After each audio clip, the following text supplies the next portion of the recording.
Faut-il contrôler son téléphone?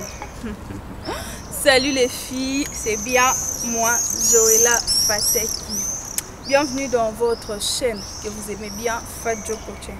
Aujourd'hui, notre sujet s'intitule Faut-il contrôler son téléphone? Est-ce qu'il faut contrôler le téléphone de votre conjoint, de votre conjointe? Et là, on a les avis des personnes comme d'habitude. La première personne, c'est un homme, mais il n'a pas voulu que je cite son nom, donc je tais les noms. Il dit, Fat Joe, c'est pas poli de contrôler le téléphone de votre partenaire. C'est pas poli de contrôler le téléphone de votre partenaire et c'est totalement le manque de confiance. Là, c'est notre utilisateur anonyme qui nous a fait part de sa proposition. Il nous dit que c'est pas poli et c'est du manque de confiance. Et pour la deuxième fois, on a une fille, elle s'appelle Lisette Batia depuis la Turquie. Je pense que les gens de la Turquie me suivent trop et ça me fait plaisir. Elle nous dit oui, il faut contrôler son téléphone. Il faut toujours, elle précise, elle dit il faut toujours contrôler les téléphones de son conjoint parce qu'on ne sait jamais quand les dangers arrivent. C'est ça le mot qu'elle utilise, elle dit que ça, on ne sait jamais quand les dangers arrivent.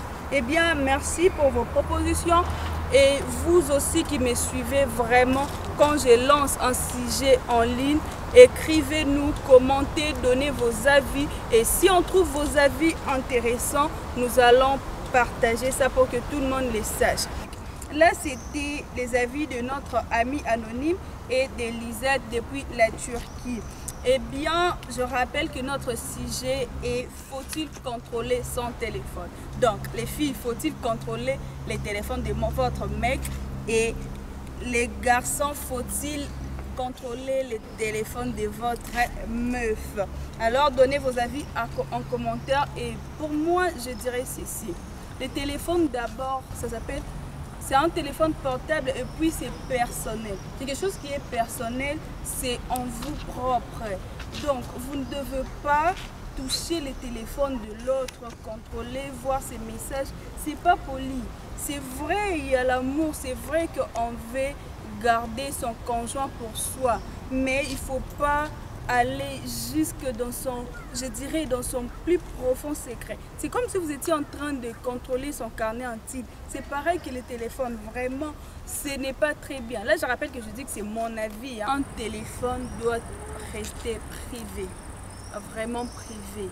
Contrôlez le téléphone de votre conjoint, vérifiez ses photos, lire ses messages.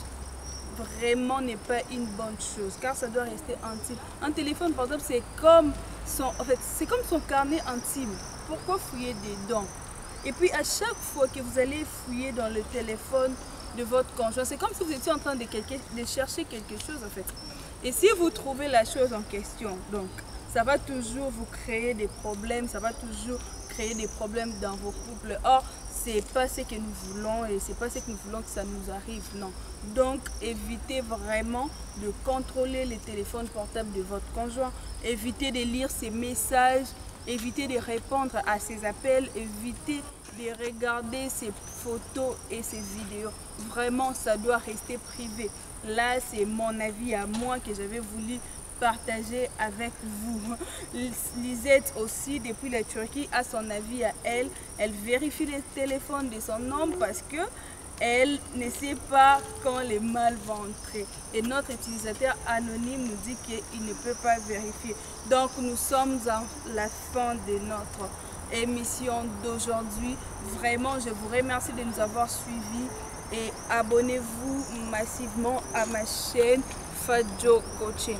Et sans oublier pour ma coiffure, je dis merci à Penel Coiffure, vraiment merci pour la coiffure et les make-up. Je suis toujours jolie comme d'habitude.